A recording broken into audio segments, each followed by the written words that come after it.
இன்றைய நாளிலும் வேதத்திலே கர்த்தருடைய தூதுக்காக யோவான் சுவிசேஷம் 14ஆம் அதிகாரம் 7வது வசனத்தை தயவு செய்து வாசிங்க. என்னை அறிந்தீர்களானால் என் பிதாவையும் அறிந்திருப்பீர்கள். இது முதல் நீங்கள் அவரை அறிந்தும் அவரை கண்டும் இருக்கிறீர்கள் என்றார். ஆமென். கர்த்தருக்கு மகிமை உண்டாவதாக. ஆண்டவர் இயேசு சொல்லுகிறார், என்னை அறிந்தீர்களானால்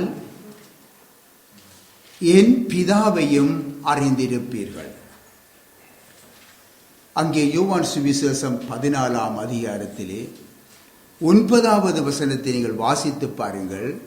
ஆண்டவர் இயேசு சொல்லுகிறார், என்னை கண்டவன் பிதாவை கண்டான் என்று கூறும் ஆண்டவர் இயேசுவின் வார்த்தைகள் மிகவும் சிந்தனைக்கு உரியது. அருமையானவர்களே, உங்களுக்கு விளங்கக்கூடிய விதத்திலே நான் உங்களுக்கு இந்த வார்த்தைகளை நான் எப்பொழுதும் விரும்புவதுண்டு. ஒரு பெரிய பிரசங்கமாக நாம் செய்துவிட்டு போய் நீங்கள் அதை புரிந்து கொள்ளாவிட்டால் எந்த பிரயோஜனமும் இல்லை. ஆகவே நான் உங்களுக்கு மிகவும் தெளிவாக ஆறுதலாக உங்களுக்கு இவற்றை சொல்லித்தர விரும்புகிறேன். ஆண்டவர் இயேசு சொல்லுகின்றார், தேவன் ஆவியாயிருக்கிறார், அவரை ஆவியோடும் உண்மையோடும் தொழுது கொள்ளுங்கள் என்று சொல்லுகின்றார். இன்னுமாக பாருங்கள், வேதத்திலே நாங்கள் பார்க்கிறோம், தேவனை ஒருவனும் ஒரு காலும் கண்டதில்லை. பிதாவின் மடியில் இருக்கிற ஒரே பேரான குமாரனே அவரை வெளிப்படுத்தினார் என்று சொல்லி யோவான் சுவிசேஷம் 1ஆம் அதிகாரத்திலே 18ஆம் வசனத்திலே நீங்கள் காண முடியும். இங்கே நாங்கள் பார்க்கிறோம், தேவனை ஒருவனும் ஒரு காலும் கண்டதில்லை. பிதாவின் மடியில் இருக்கிற ஒரே பேரான குமாரனே அதை வெளிப்படுத்தினார். பின் ஆகவே பிதாவின் மடி என்று சொல்லப்பட்டிருக்கிறது. அது என்ன? நீங்கள் எப்பொழுதாவது அதை சிந்தித்து பார்த்திருக்கிறீர்களா? இங்கே பிதாவின் மடி, அந்த மடி என்றால் என்ன?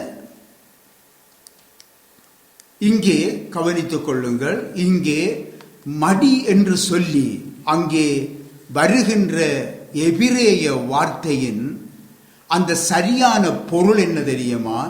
நெஞ்சம் என்பதுதான் அது பொருள். ஆகவே பிதாவின் நெஞ்சத்தில் இருக்கிற ஒரே பேரான குமாரனாகிய இயேசு என்று அந்த அர்த்தம். பாடல் ஒன்று பாடுவோம் அல்லவா? நெஞ்சமே வேணாய் சோர்ந்து போகாதே, தஞ்சனிய சேரு கையில் தளர்ந்து விடாதே என்று பாடுவோம் அல்லவா? பின்ன நெஞ்சம், அதைத்தான் மடி என்று சொல்லப்பட்டிருக்கிறது. இதை நீங்கள் இன்னுமாக கொஞ்சம் சிறு தெளிவாக அறிந்தால் மிகவும் உங்களுடைய இந்த வேதத்தில் நீங்கள் வளர்ந்து செல்ல மிக உதவியாக இருக்கும். நீங்கள் யாத்திராகமத்திலே 4ஆம் அதிகாரத்திலே 6 தொடக்கம் 7 வரைக்கும் ஒருக்கா வாசியுங்க.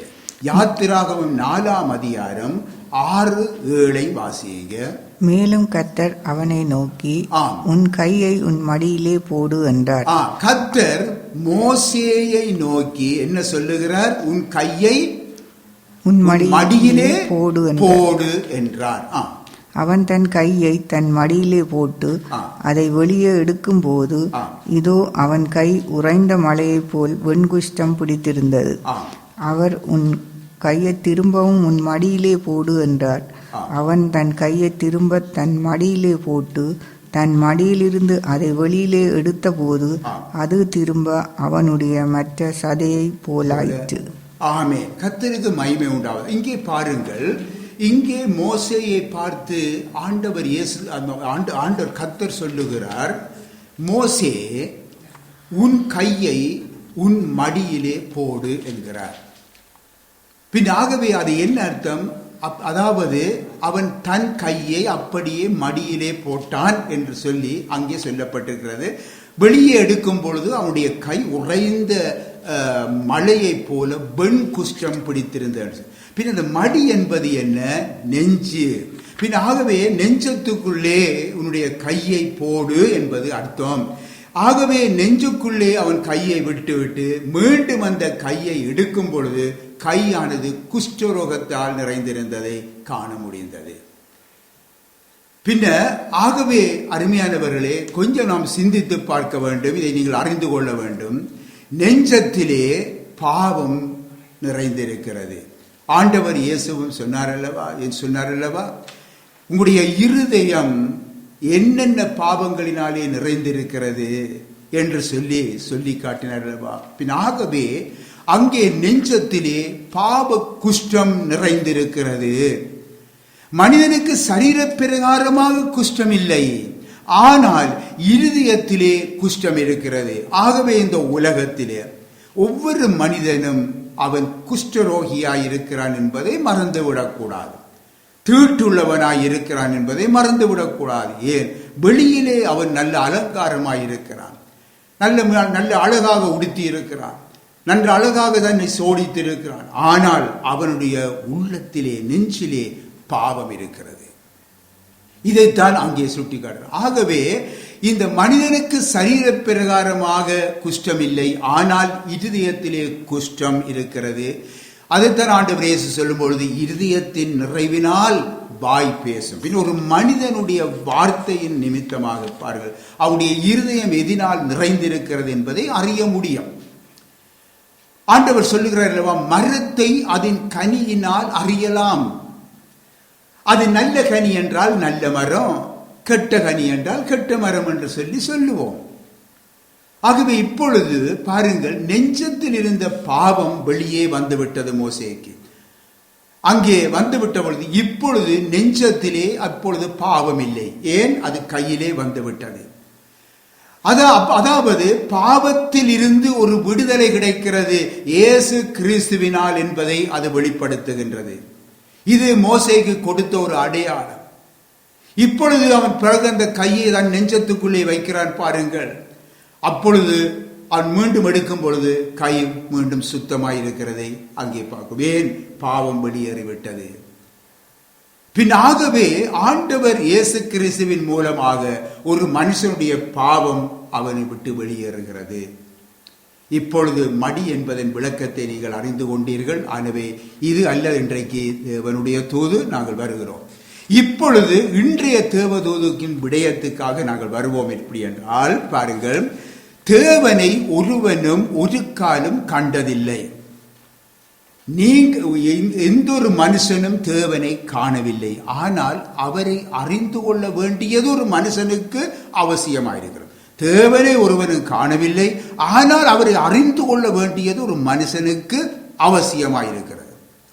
ஒருவரை குறித்து நீங்கள் அறிந்திருக்கலாம் அருமையானவர்கள், ஆனால் அவரை நேரடியாக கண்டும் இருக்கலாம், ஆனால் அவரை அறிந்து கொள்ள முடியாது.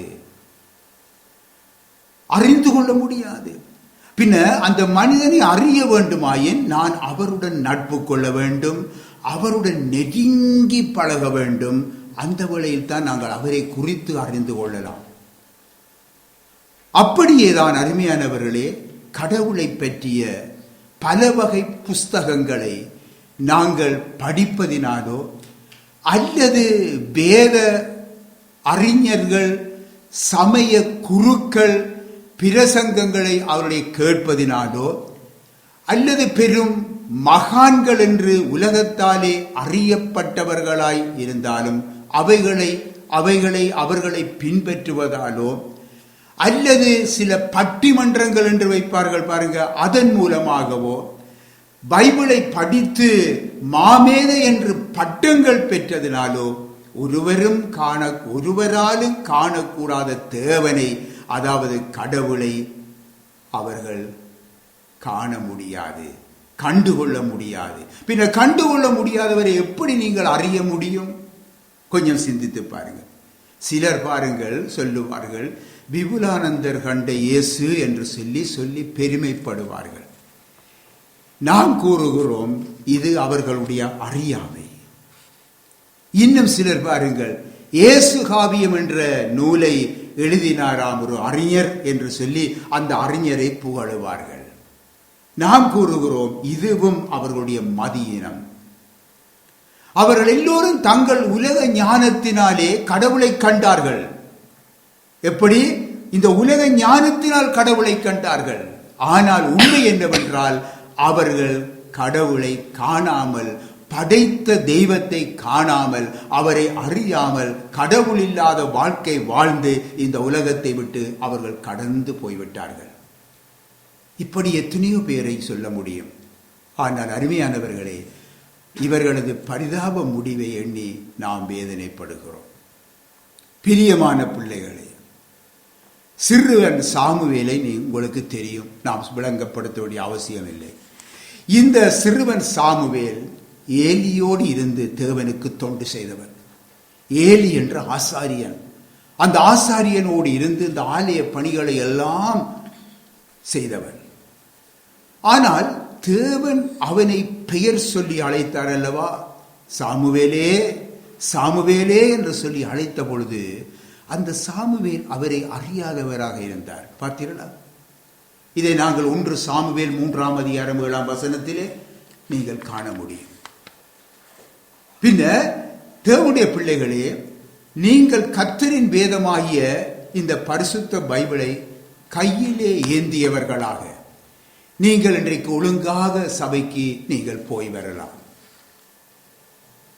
இன்னுமாக சிலர் சொல்லுவார்கள், நான் இந்த பைபிளை நான் 50 தரம் வாசித்திருக்கிறேன், 75 தரம் 100 தரம் வாசித்திருக்கிறேன் என்று சொல்லுவார்கள். நல்லது. அதே நேரத்திலே ஒழுங்காக காணிக்கைகள் தசமபாகங்களை நீங்கள் செலுத்தி வரலாம். நல்லது. பலதரப்பட்ட ஊழியங்களை நீங்கள் செய்து வரலாம். சபையார் மத்தியிலே நீங்கள் நற்பெயர் பெற்றவர்களாக காணப்படலாம். நல்லது. ஏன் சபையின் பாஸ்டராக கூட இருக்கலாம். நல்லது. சரீர வளர்ச்சி, பல அனுபவங்களை கொண்டவர்களாக இருக்கலாம். நல்ல வளர்ச்சி அடைந்து பல அனுபவங்களை கொண்டவர்களாக இருக்கலாம். நல்லது. ஆனாலும் அருமையானவர்களே, இந்த சிறுவன் சாமுவேலை போல கர்த்தரை அறியாதவர்களாக இருந்து விடலாம் என்பது நமக்கு ஒரு எச்சரிப்பாகும். பிரியமான தேவனுடைய பிள்ளைகளே, தேவ ஊழியரே, இது நம் மத்தியிலே இன்றைக்கு நம் அனைவருக்கும் ஒரு அதிர்ச்சியான செயலாக, அதிர்ச்சியான வார்த்தைகளாக காணப்படலாம் அல்லவா? உண்மைதான். ஆனால் இதுதான் உண்மை. அருமையானவர்களே, பாருங்கள், நிக்கோதேமு சிலை வணக்கம் இல்லாதவன், இல்லாத ஒரு இஸ்ரவேலின் போதகன், வயது முதிர்ந்தவர், எவ்வளவு அனுபவங்களை பெற்றிருப்பார். இயேசுவை தேவனிடத்திலிருந்து வந்த போதகர் என்று சொல்லி திட்டமாக அறிந்திருந்தார். தேவன் அவரோடு இருக்கிறார் என்று சொல்லி நன்றாக அறிந்திருந்தார். ஆனால் இயேசுவோ என்ன சொன்னார்? நிக்கோதேமுவை பார்த்து, நிக்கோதேமுவே, நீ என்னிடத்திலே கற்றுக்கொள்ள வேண்டும் என்று வந்திருக்கிறாய். நீ என்னிடத்திலே கற்றுக்கொள்ள வேண்டும் என்று வந்திருக்கிறாய். நீ தேவனுடைய அரசிற்குள்ளே நீ நுழைய விரும்புகிறாய். ஆனால் நீ இன்னும் அதை காணவில்லையே, எப்படி நீ அதுக்குள்ளே போகிறாய் என்று சொல்லி கேட்கிற வார்த்தைகளை நீங்கள் சிந்தித்து பார்க்க வேண்டும். யாருக்கு சொல்லுகிறார்? ஒரு பெரிய போதகன். நீ அதை காணாமல் இருக்கிறாயே, எப்படி நீ அதற்குள்ளே போகிறாய் என்று சொல்லி அவனிடத்திலே கேட்கின்றார். அவன் அதிர்ச்சி அடைந்தான்.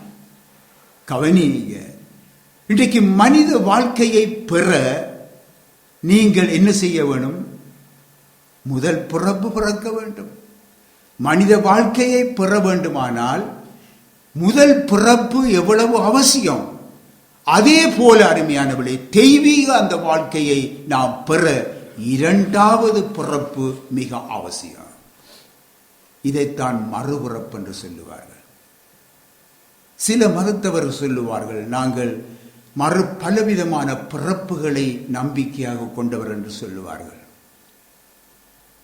நான் கேட்பது என்னென்றால், சரி, நீ மறுபிறப்பிலே நீ என்னவாய் பிறக்கப் போகிறாய் என்று சொன்ன பொழுது, ஒரு மிருகமாய் நான் பிறப்பேன் அல்லது ஒரு பறவையாய் பிறப்பேன் என்று சொல்லி, சரி, உன்னுடைய வழியிலே இருந்து நான் கேட்கிறேன், நீ அந்த பிறப்பாய் நீ பிறக்கும் பொழுது உன்னால் தேவனை அறிய முடியுமா?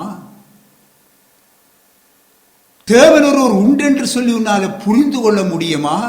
அதை சிந்திக்க முடியுமா? அல்லது ஏதாவது ஒரு போதனைகளை கேட்க முடியுமா? இல்லை. பின் ஆகவே நீ இவையெல்லாம் கேட்க வேண்டிய ஒரு சந்தர்ப்பம் இந்த மனித பிறப்பு. இப்படி மனித பிறப்பு என்று சொல்லும் பொழுது நீங்கள் ஞானஸ்நானத்தை இதற்குள்ளே கொண்டு வராதீங்க. ஞானஸ்நானம் அதற்கு பிறகு, இதுக்கும் அதற்கும் சம்பந்தம் இல்லை. மனிதனாய், அதாவது மறுபடியும் பிறவாத ஒருவன் ஞானஸ்நானம் பெற முடியாது. பெறுவது அர்த்தமில்லையான சில பேர் இன்றைக்கு பெற்றுக்கொண்டே இருக்கிறார்கள். சில பேர் அர்த்தம் தெரியாமலே இது பண்ணி கொண்டு, என்னென்று கேட்டால், நான் பரலோகம் செல்ல வேண்டும். ஒரு தடவை ஒரு சகோதரி இந்த இடத்திலே வந்தா, இலங்கை தேசத்திலே இருந்து தான் வந்த ஒரு கதையை சொல்லி கொண்டிருந்தார். அப்போ கேட்டோம், நீங்கள் இலங்கை தேசத்திலிருந்து வந்தீங்க, நீங்க ரட்சிக்கப்பட்டுட்டீங்களா? இல்லை, நான் ஞானஸ்நானம் பெற்றுட்டேன் பாஸ்டர் என்றார். எப்படி ஞானஸ்நானம் பெற்றீங்க? இதில் பற்றி நான் அறிய இல்லையே, எப்படி ஞானஸ்நானம் பெற்றீங்க? இல்லை, அம்மா சொன்னா, நீ ஞானஸ்நானம் பெற்றுட்டு ஃப்ளைட்டில் போனால் நீ சுகமாக போய் சேர்ந்துருவா, ஞானஸ்நானம் பெற்றுக்கொண்டு போன்னு சொல்லி, அப்பொழுது ஞானஸ்நானம் பெற்றுட்டு நான் ஃப்ளைட்டில் வந்துட்டே நீங்கன்னு சொல்லி சொன்னான். அந்த சௌரி உண்மையாகவே அவள் விஷயத்தை அறியவில்லை. அவர்கள் தவறாக வழிநடத்தப்பட்டிருக்கிறாள் என்பதை அறிந்து பிறகு அந்த சகோதரியை கர்த்தருக்குள்ளாக வழிநடத்தி ஞானஸ்நானம் பெற திருப்பி கர்த்தர் கிருபை அளித்தார். கர்த்தருக்கு மகிமை உண்டாவதாக. ஆகவே அருமையானவர்களே, ஆகவே நம்முடைய கர்த்தர் இயேசு சொன்னதை நிக்கோதேமுவாலே புரிந்து கொள்ள முடியவில்லை, அறிந்து கொள்ள முடியவில்லை. அப்போதான் ஆண்டவர் சொன்னார் அவரிடத்திலே, நீ இஸ்ரவேலின் போதகனாயிருந்து நீ இதை அறியாமல் இருக்கிறியே. பின் ஆகவே, அதாவது அவர் தேவனையே அறியாதவராக, அவருடைய ராஜ்யத்தை காணாதவராக, அவருடைய ராஜ்யத்துக்குள்ளே நுழைய ஆசைப்படுகிறவராக இருந்தார். இதைத்தான் ஆண்டவர் இயேசு அவனுடைய இருதயத்திலே கண்டார். சிந்தித்து பாருங்க, இது எவ்வளவு ஒரு பரிதாப நிலை. ஆகவே இம்மட்டும் இவர் யார்? பெரிய போதகன். அருமையானவர்களே, மிகுந்த அனுபவம் உடையவர், வேத சாஸ்திரங்களை கற்று தேர்ந்தவர். அருமையானவர்களே, இன்றைக்கு சிலர் பாருங்கள், இந்த ஞானஸ்நானத்தை வைத்துக் கொண்டு சொல்லுவார்கள், ஞானஸ்நானம் புராட்டி நீ பரலோகத்துக்குள்ள போக முடியாது, ஞானஸ்நானத்தை பெற்றுவிடு. இதைத்தான் சில பேர் ஏதோ ஒரு கதையில போயிட்டா சொல்லுவாங்க, நீ ஞானஸ்நானம் பெற வேண்டும், நீ ஞானஸ்நானம் பெற வேண்டும், நீ ஞானஸ்நானம் பெற வேண்டும். இல்லை, மறுபடியும் பிறக்கிற ஒரு மனிதன் அவன் பெற்றுக்கொள்ளுவதுதான் ஞானஸ்நானம். அது முதலாவது கீழ்ப்படிதல். அதை புரிந்து கொள்ள வேண்டும். பின் ஆகவே எந்த ஒரு மனுஷனும் தன் படிப்பு, அறிவு, முயற்சிகளாலும் தேவனை அறிந்து கொள்ள முடியாது. மதங்களால் அறிந்து கொள்ள முடியாது, மத சாஸ்திரங்களால் அறிந்து கொள்ள முடியாது, பாரம்பரியங்களினாலே தேவனை அறிந்து கொள்ள முடியாது, வெறும் பைபிள் அறிவினாலும் தேவனை அறிந்து கொள்ள முடியாது, பாரம்பரிய கிறிஸ்தவ மதத்திலே இருக்கிறேன் என்பதனாலும் தேவனை அறிந்து கொள்ள முடியாது. அருமையானவர்கள், நன்றாக புரிந்து கொள்ளுங்கள். யாத்திராகமத்திலே 33ஆம் அதிகாரத்திலே நீங்கள் 11ஆம் வசனத்தை நீங்கள் குறித்து வைத்து நீங்கள் வாசித்து பாருங்கள். ஒருவன் தன் சிநேகிதனோடு பேசுவது போல மோசேயோடு பேசினாராம் என்று சொல்லி யாத்திராகமத்திலே அங்கு எழுதப்பட்டிருக்கிறது. கர்த்தர் மோசேயோடு பேசினாராம். எப்படி தெரியுமா? ஒருவன் தன் சிநேகிதனோடு பேசுவது போல பேசி இருக்கிறார். பாருங்க, அப்படிப்பட்ட மோசேயை பாருங்க, யாத்திராகமம் 33ஆம் அதிகாரத்திலே அங்கே யாத்திராகமம் 33ஆம் அதிகாரத்திலே 13வது வசனத்திலே நீங்கள் வாசித்து பாருங்கள். அந்த மோசேயே அவரை பார்த்து கேட்கிறார், உம்முடைய கண்களில் இப்பொழுது எனக்கு கிருபை கிடைத்ததானால் நான் உம்மை அறிவதற்கும் உம்முடைய கண்களிலே எனக்கு கிருபை கிடைப்பதற்கும் உம்முடைய வழியை எனக்கு அறிவியும் என்று சொல்லி அந்த மோசே அங்கே கேட்கிறார். அருமையானவர்களே, பாருங்கள், ஒரு சிநேகிதனோடு பேசுவது போல் அந்த உறவை வைத்திருந்தார் தேவனிடத்திலே. ஆனால் அவர் இன்னும் அவை அறியவில்லை. பார்த்தீர்களா? பின்னாகவேதான் இங்கே நீ உம்மை அறிவதற்கு உம்முடைய கண்களிலே எனக்கு கிருபை கிடைப்பதற்கும் உம்முடைய வழியை எனக்கு அறியும் வழி தெரியாதவராக அங்கே இருந்தார் என்பதை நாங்கள் பார்க்கிறோம். ஓசியாவிலே நீங்கள் 6ஆம் அதிகாரத்திலே 6வது வசனத்தை நீங்கள் எடுத்து வாசித்து பாருங்கள். அங்கே ஓசியாவிலே அந்த தீர்க்கதரிசி சொல்லுகிறார், பலியை அல்ல இரக்கத்தையும் தகன பலிகளை பார்க்கிலும் தேவனை அறிகின்ற அறிவையும் விரும்புகிறேன் என்று சொல்லி அந்த தீர்க்கதரிசி சொல்லுகின்றார். பார்த்தீர்கள்? பின்ன பலியை அல்ல, இரக்கத்தை அல்ல, தகன பலிகளை இதை விட மேலானது முதலாவது நான் தேவனை அறிகின்ற அறிவை அடைய வேண்டும் என்று அந்த தீர்க்கதரிசி சொன்னார். எனக்கு அருமையானவர்களே, பழைய ஏற்பாட்டு பரிசுத்தவான்களும் தேவனை அறிகிற அறிவையே அவர்கள் வாஞ்சித்தார்கள் என்று சொல்லித்தான் நாங்கள் பார்க்கிறோம். அருமையானவர்களே, எனக்கு அருமையான தேவனுடைய பிள்ளைகளே, இன்றைக்கு பாருங்க, இன்றைக்கு தேவன் தம்மை மனிதனுக்கு வெளிப்படுத்தினால் மட்டுமே அறிந்து கொள்ள முடியும். மற்றபடி நீங்கள் தேவனை அறிய முடியாது. அப்படியாயின் அவர் தம்மை வெளிப்படுத்தி இருக்கிறாரா இந்த உலகத்திலே மனிதன் அறிவதற்கு வெளிப்படுத்தி இருக்கிறாரா என்றால் ஆம், ஆம் தான் பதில். எபிரேயர் 1ஆம் அதிகாரம் 1வது 2வது வசனத்தை வாசிங்க தயவு செய்து. பூர்வ காலங்களில் பங்கு பங்காகவும் வகை வகையாகவும் தீர்க்கதரிசிகள் மூலமாய் பிதாக்களுக்கு திருவுளம் பற்றின தேவன் இந்த கடைசி நாட்களில் குமாரன் மூலமாய் நமக்கு திருவுளம் பற்றினார். கர்த்தருக்கு மகிமை உண்டாவதாக. பூர்வ காலங்களிலே தீர்க்கதரிசிகள் மூலமாக மனுஷருடன் பேசிய தேவன் இந்த கடைசி நாட்களிலே யார் மூலமாக? குமாரன் கிறிஸ்து இயேசுவின் மூலமாய் மனுக்குலத்துடன் அவர் பேசினார் என்று நாங்கள் பார்க்கிறோம்.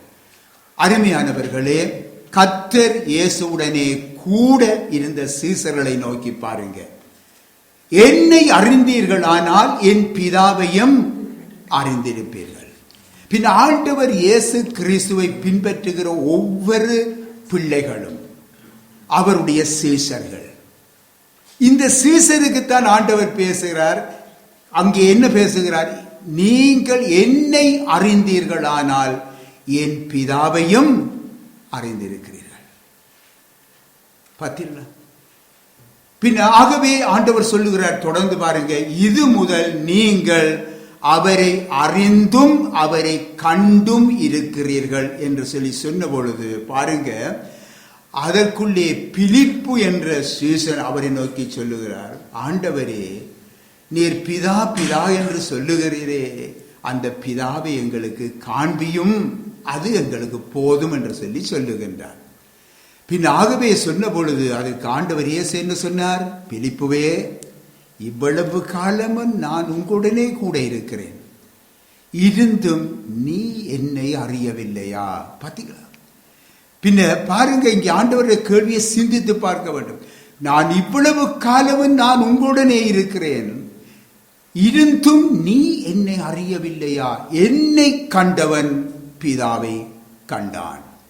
என்னை பார்த்தால் நீ பிதாவை காண்கிறாய், தேவனை காணுகிறாய்.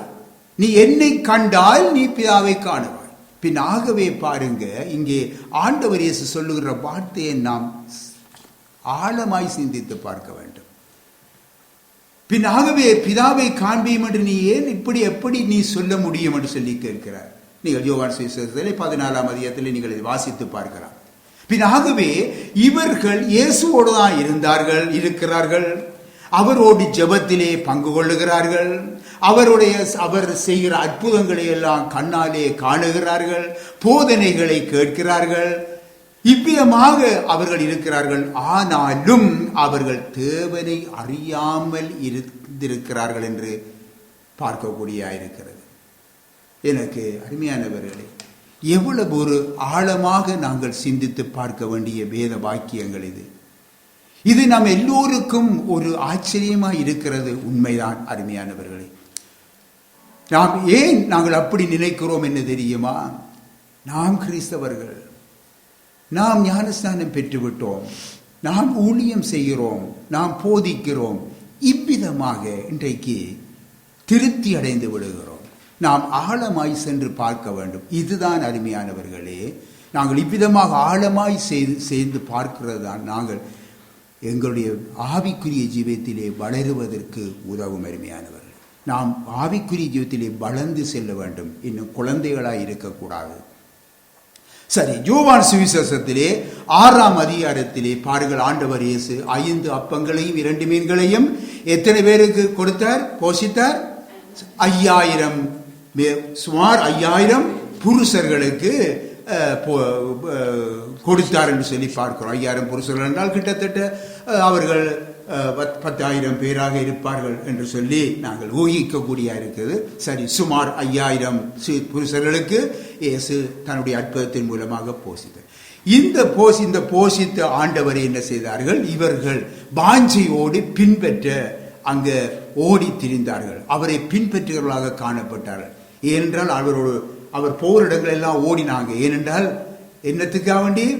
இன்னும் அப்பங்கள் கிடைக்கும், இயேசுட்ட இருந்து அப்பங்கள் கிடைக்கும். அப்பொழுது இயேசு அவர்களை நோக்கி சொல்லுகிறார், நீங்கள் அற்புதங்களை கண்டதினால் அல்ல, நீங்கள் அப்பம் சாப்பிட்டு திருப்தி ஆனதினாலே நீங்கள் என்னை தேடுகிறீர்கள் என்று சொல்லிட்டு சொன்னார்.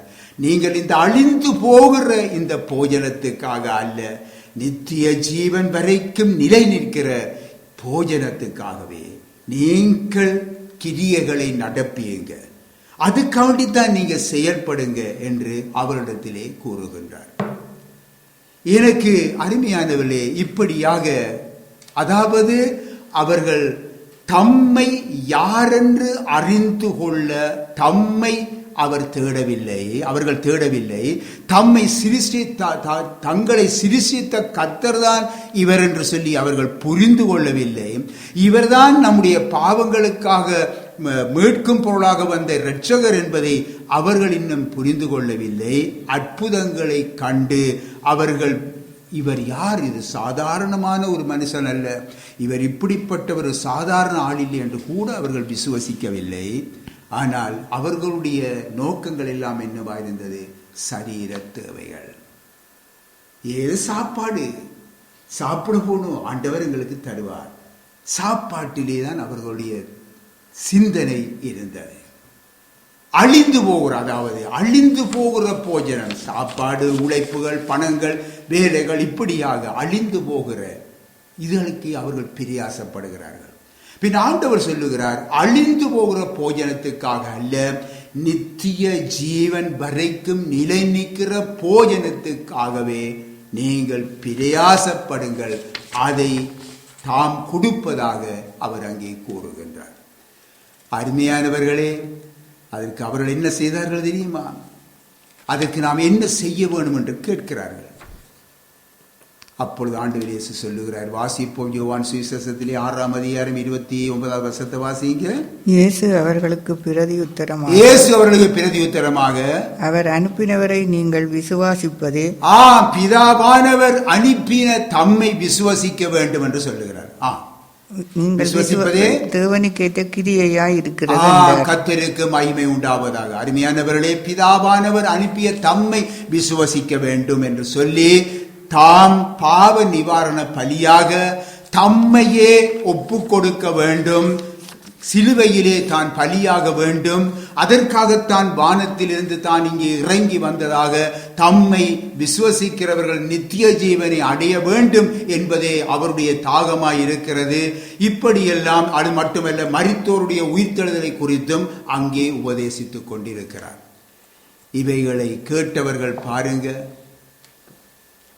இங்கே கேட்டுக்கொண்டே இருக்கிறார்கள். அப்பொழுது ஆண்டவர் சொல்லுகிறார், நீங்கள் உங்கள் சரீர தேவைகளுக்காக ஓடி ஓடி ஓடி உழைக்கிறீங்க அல்லவா, நித்திய ஜீவன் வரைக்கும் நிலை நிற்கிற போஜனத்துக்காக ஓடி ஓடி உழைக்க வேண்டும் என்று சொல்லி கூறிய பொழுது, இந்த பிரசங்கத்தை யார் கேட்பான்? அப்படி அவர்கள் சீசர்கள் நெருங்கி அவரோட கூட பின்பற்றின எத்தனையோ சீசர்கள், அந்த 12 பேர் அல்ல, எத்தனையோ சீசர்கள். இதெல்லாம் யார் கேட்பாங்க? இதெல்லாம் கடின உபதேசம் என்று சொல்லி என்ன செய்தார்கள்? அவருடனே கூட நடவாமல் அவரை விட்டு பின்வாங்கி போனார்கள் என்று சொல்லி நாங்கள் பார்க்கிறோம். அருமையானவர்களே, இப்பொழுது சிந்தியுங்க, நாங்கள் ஒவ்வொருவருடைய நிலைமையும் எப்படி இருக்கிறது? நாங்கள் எதற்காக ஓடுகிறோம்? அழிந்து போகிற போஜனத்துக்காக ஓடுகிறோமா, அல்லது அழியாத நித்திய போஜனத்துக்காக நாங்கள் ஓடி ஓடி உழைக்கிறோமா என்பதை ஆராய்ந்து பாருங்கள். ஒருவர் தேவனை அறியாமல் ஓடி ஓடி இயேசுவின் நாமத்திலே ஊழியம் செய்யலாம். ஒரு நாள் ஆண்டவர் இயேசு அவர்களை பார்த்து சொல்லுவார், உங்களை எனக்கு தெரியாது என்று சொல்லுவார். அருமையானவர்களே, சிந்தித்து பாருங்க. அவர்கள் அவருடைய நாமத்தினால் தான் ஓடி ஓடி அவர்கள் என்ன செய்தார்கள்? ஊழியம் செய்தார்கள். ஆனால் அவரை அறியாமல் அவலத்தையும் செய்து கொண்டிருந்தார்கள். பார்த்தீர்களா? அதனால்தான் அவர்கள் அந்த பிதாவின் சித்தம் என்னென்று சொல்லி தெரியாமல் இருந்தார்கள். தங்களுடைய மன விருப்பத்தின்படி அவர்கள் செயல்பட்டார்கள்.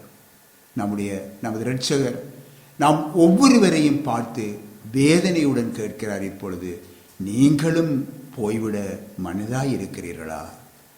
இது கடின உபதேசம், இதை யார் கேட்பான் என்று சொல்லி நீங்கள் போய்விட மனதாய் இருக்கிறீர்களா என்று இரட்சகர் நம் ஒவ்வொருடையும் பார்த்து கேட்கிறார். இது நம்முடைய இரட்சகரின் மன வேதனையின் வெளிப்பாடு. அருமையானவர்களே, ஒன்றான மெய்த்தேவனாகிய பார்க்கிறோம்,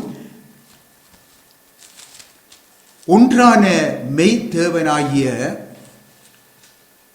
தேவனையும் அவர் அனுப்பின இயேசு கிறிஸ்துவையும் அறிவதே நித்திய ஜீவன் என்று சொல்லி இங்கே எழுதப்பட்டிருக்கிறது. பின்ன தேவனை அறிந்து கொள்ள ஒரே வழி என்ன தெரியுமா? இயேசு கிறிஸ்துவின் மேல் எங்களுடைய முழு விசுவாசத்தையும் வைப்பதே. இதுதான் ஒரே வழி. வேத வாக்கியங்களை ஆராய்ந்து பாருங்கள், அவைகளில் நித்திய ஜீவன் உண்டு. என்னை குறித்து சாட்சியிடுகிறவன் அவைகளே என்று சொல்லி ஆண்டவர் இயேசு சொல்லுகிறார். ஆகவே இந்த வேத வாக்கியங்களின் மூலமாகத்தான் நாம் நித்திய ஜீவனை பெற்றுக் கொள்ள முடியும். இதன் மூலமாகத்தான் கர்த்தர் தேவன் ஆண்டவர் இயேசு எங்களோடு பேசிக் கொண்டிருக்கிறார். கொஞ்சம் சிந்தியுங்க அருமையானவர்களே. இப்படி இருக்க தேவன் ஆவியாயிருக்கிறார். அவரை ஆவியோடும் உண்மையோடும் தொழுது கொள்ள வேண்டும். அவரை தொழுது கொள்ளுகிறவர்கள் ஆவியோடும் உண்மையோடும் அவரை தொழுது கொள்ள வேண்டும் என்று இயேசு கூறிய வார்த்தைகளை நீங்கள் கவனிக்க வேண்டும். தேவன் ஆவியாயிருக்கிறார். அவருக்கு உருவம் இல்லை. கடவுளுக்கு எந்த உருவமும் இல்லை. ஏனென்றால் அவரை அந்த கடவுளை யாருமே கண்டதில்லை. அதை இயேசு கிறிஸ்து ஒருவர் தான் வெளிப்படுத்தினார். ஆகவே இயேசு கிறிஸ்துவை விசுவாசிப்பதன் மூலமாக, அவருடைய வார்த்தைக்கு நாம் கீழ்ப்படிந்து நடப்பதன் மூலமாக அருமையானவர்களே நாம் தேவனை கண்டடைய முடியும். ஆகவே கர்த்தர் இயேசுவை விசுவாசிப்பவர்கள் அவர் மூலமாய் பிதாவாய தேவனை கண்டு அவரை தொழுது கொள்ளுகிறார்கள். பின்ன பாருங்கள், பின்ன இயேசுவாகிய அந்த வழியிலே, இயேசுவாகிய வழியிலே நின்றால் மட்டுமே தேவனை அறியும் அறிவை பெற முடியும். அருமையானவர்களே, ஒரு தடவை ஒரு மரண வீட்டுக்கு ஒரு மரண சடங்கை நிறைவேற்றும்படியாக சென்றிருந்தேன். அந்த இடத்திலே அங்கே தேவனுடைய வார்த்தைகளை கொடுத்து கொண்டு இருக்கும் பொழுது, அந்த கொடுத்து முடித்த பிற்பாடு ஒருவர் வந்து என்னோட கதைக்கும் பொழுது சொன்னார், என்றால் அந்த வார்த்தையை நன்றாக கேட்டுக்கொண்டிருந்தவர் வந்து சொன்னார், நாங்கள் ஒரு நாளைக்கு அவரை நாம் சந்திப்போம் என்று சொல்லி சொன்னார். இம்மட்டுக்கும் அவர் இயேசு கிறிஸ்துவை விசுவசியாத ஒருவர், இந்த உலகத்தில் ஒருவர். அப்பொழுது அவருக்கு சொன்னேன், நிச்சயமாக அவரை சந்திக்க முடியும். ஆனால் அவர் எந்த வழியிலே சென்றாரோ அந்த வழியிலே நீங்களும் போனால் அவரை சந்திக்க முடியும், வேறு வழியிலே போனால் அவரை சந்திக்க முடியாது என்று பதிலளித்து விட்டேன். ஆம் அருமையானவர்களே, இதுதான் அருமையான சத்தியம். ஆகவே கிறிஸ்துவின் வழியிலே நீங்கள் நின்றால் மட்டுமே நீங்கள் தேவனுடைய ராஜ்யத்தை நீங்கள் சென்றடைய முடியும். அந்த தேவனுடைய ராஜ்யத்தை நீங்கள் காண வேண்டும், அதற்குள்ளே நுழைய வேண்டுமானால் இயேசு கிறிஸ்துவின் வழியிலே தான் நாங்கள் இங்கே செல்ல வேண்டும். ஆகவேதான் அந்த ராஜ்யத்தை கண்டவன் அவன் என்ன செய்கிறான்? இயேசு கிறிஸ்துவ கட்டளைக்கு கீழ்ப்படிய அங்கே தொடங்குகிறான். அதுதான் ஞான ஸ்நானம். அதன் மூலமாக அவன் பரலோக ராஜ்யத்துக்கு செல்லுகின்ற அந்த வழியிலே, அங்கு பரலோகம் திறக்கப்படுகிற அந்த வழியிலே அவன் சென்று கொண்டிருக்கிறான். ஆகவே தேவனை அறிந்தவன் மட்டுமே அவருடைய வீட்டிலே எங்கும் உண்மை உள்ளவனாக இருப்பான். இந்த உலகத்தில் அந்த தேவனை அறிந்தவன் மட்டுமே அவருடைய வீட்டிலே, சபையிலே, அதாவது சபையிலே, அவருடைய வாழ்க்கையிலே, குடும்ப வாழ்க்கையிலே எப்பொழுதும் உண்மை உள்ளவனாக இருப்பான். அவனிலே அவர் பிரியமாயிருப்பார் என்று சொல்லி வேதம் சொல்லுகின்றது. எனக்கு அருமையான பிள்ளைகளே, சுய ஞானத்தினாலே தேவனை ஒருவரும் அறிய முடியாது என்று மீண்டும் ஒன்று சொல்லுகிறேன். மனம் திரும்பி சிறு பிள்ளையைப் போல சிலுவையிலே அறையப்பட்ட கிறிஸ்துவை விசுவசிக்க வேண்டும். சிறு பிள்ளையைப் போல பாருங்க. இன்றைக்கு சிறு பிள்ளையை வைத்து இன்றைக்கு ஆண்டவர் படிப்பிக்கிறார். அந்த சிறு பிள்ளையை பாருங்க, இன்றைக்கு சொல்லி பாருங்க, அந்த பிள்ளைகிட்ட அதை செய்யண்டா உடனே அதை போய் செய்யும். அந்த சிறு பிள்ளையை பாருங்க, அதில் ஒரு பாம்பு போகுது, அதை போய் பிடி என்றால் அது பிடிச்சிடும் போயிட்டு. அது என்ன செய்ய மட்டும் தெரியாது, நாங்கள் சொல்லிட்டு உடனே ஓடி போய் பிடிச்சிடும். அது சிறு பிள்ளையிற குணம். பின்னாகவே ஒவ்வொரு தேவனுடைய பிள்ளைகளும் இந்த சிறு பிள்ளையை போல அந்த தேவனுடைய ராஜ்யத்தை ஏற்றுக்கொள்ள வேண்டும். வாதாட்டங்கள் அல்ல, சொல்லுற அந்த வார்த்தை, ஆண்டோடைய வார்த்தைக்கு கீழ்ப்படிய வேண்டும். அப்படி அந்த சிறு பிள்ளையை போல அந்த சிலுவையிலே அறையுண்ட அந்த இயேசு கிறிஸ்துவை விசுவசிக்கும் பொழுது அவன் நிச்சயமாக அவன் பரலோக ராஜ்யத்துக்கு சொந்தக்காரனாக மாறுகின்றான். தேவனுடைய பிள்ளைகளே, இயேசு கிறிஸ்துவை அறிகின்ற அறிவினாலே உலகத்தின் அசுத்தங்களுக்கு நாம் தப்ப முடியும். அடுத்தது சிறுமையும் எளிமையுமானவருடைய நியாயத்தை நாம் விசாரிக்க முடியும். அடுத்தது தங்கள் சகோதரிடத்திலே அன்பாயிருக்க முடியும். அப்போஸ்தலர் உபதேசங்களுக்கு செவி கொடுக்க முடியும்.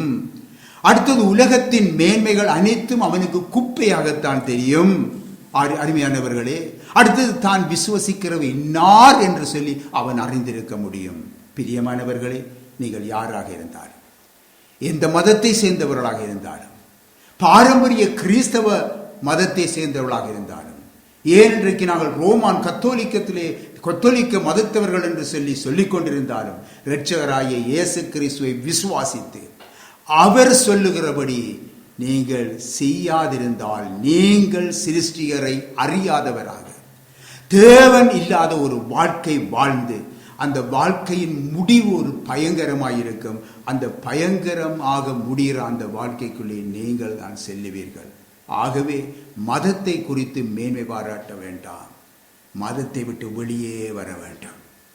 வெளியே வந்து அவரோடு கூட பின் செல்ல வேண்டும். இதை வரும் நிந்தைகள், அவமானங்கள் எல்லாவற்றையும் சிலுவையாக சுமந்து கொண்டு அவர் பின்னே செல்ல வேண்டும். ஆமேன். கர்த்தருக்கு மகிமை உண்டாவதாக. ஆகவே சிந்தியுங்க, வார்த்தைகளை சிந்தியுங்க. உங்களுக்கு இன்னும் ஏதாவது இவ்விதமாக விளக்கங்கள் ஏதாவது தேவை என்றால் நீங்கள் தனிப்பட்ட முறையிலே வந்து அறிந்து கொள்ளலாம். ஆமேன்.